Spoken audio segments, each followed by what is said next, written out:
Fried chicken is an American icon. Crispy, golden, juicy, and comforting. It's a staple at fast food chains, family gatherings, and Sunday dinners. But behind its crunchy, flavorful exterior is a nutritional nightmare that many people overlook. Fried chicken may seem like a satisfying, protein-rich meal, but in reality, it's a calorie-dense, fat-soaked, salt-laden food that contributes significantly to the modern epidemic of chronic illness. It's one of the clearest examples of how something that looks and tastes like nourishment can quietly sabotage your health. Let's start with the frying process itself. Chicken, by nature, is a relatively lean meat, especially the breast. But once it's breaded, battered, and submerged in hot oil, all bets are off. Deep frying causes the meat to absorb large amounts of oil, often from industrial seed oils like soybean, corn, or canola, which are high in omega-6 fatty acids and prone to oxidation under high heat. These oils don't just increase the fat content, they become unstable and inflammatory, introducing harmful compounds like aldehydes and acrylamide into your body. These compounds are linked to oxidative stress, cellular damage, and even cancer when consumed regularly. And then there's the skin. Leaving the skin on, often the most desirable part for texture and flavor, significantly increases the saturated fat content.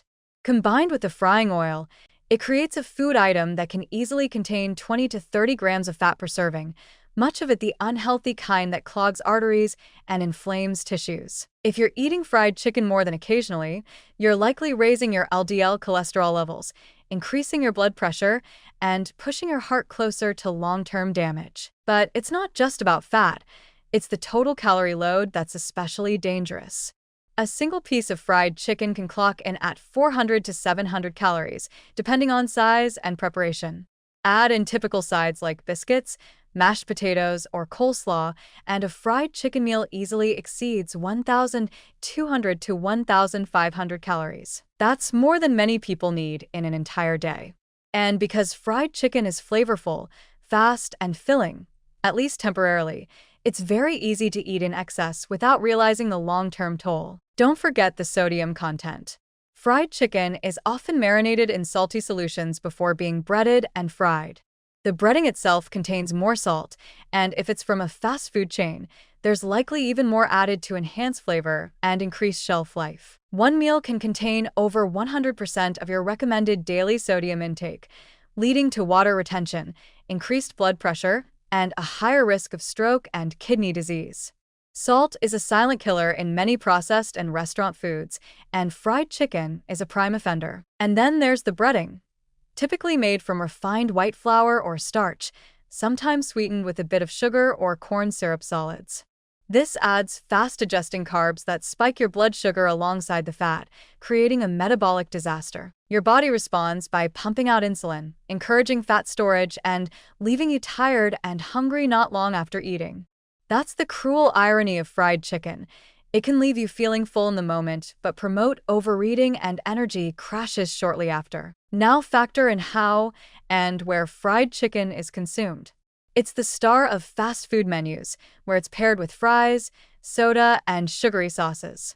It's available on nearly every corner, making it easier to access than healthier alternatives. And it's often priced cheaply, especially in bulk or combo meals, making it more attractive to families and individuals living on tight budgets.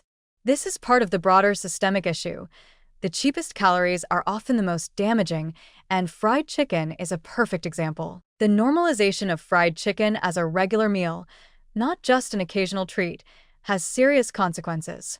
Populations that consume fried foods several times a week have significantly higher rates of obesity, type 2 diabetes, cardiovascular disease, and even certain cancers. Studies have shown that frequent consumption of fried chicken, more than once per week, is linked with a sharply increased risk of early death, particularly from heart-related causes. That's not an exaggeration. That's a documented public health concern. And unfortunately, so-called healthier fried chicken options, air-fried, gluten-free, or using so-called better oils, often don't resolve the core issues. The breading, fat load, and portion sizes still matter. And when flavor comes from fat and salt rather than real herbs, spices, or whole food ingredients, your body is still being manipulated into overeating something it doesn't need. What makes fried chicken especially insidious is its emotional appeal. It's tied to comfort, tradition, and cultural identity. That makes it harder to question, harder to give up, and harder to criticize without touching deeper social and economic issues. But comfort should not come at the cost of chronic disease. The body doesn't care about tradition, it responds to inputs. And when those inputs are fat-soaked, salt-packed, deep-fried chunks of meat, the result is predictable: weight gain, inflammation, disease. So the next time you bite into that golden, crispy skin and feel the oil-laced juices running down your chin, think about what you're really consuming. Fried chicken isn't just a meal, it's a metabolic assault wrapped in breadcrumbs. And the cost isn't just in calories. It's in your arteries, your liver, your blood sugar, and your long-term health. The truth is simple. What we've turned into a comforting ritual is slowly and quietly eroding public health. And while it may taste like home, fried chicken, especially the commercial kind, is far from harmless.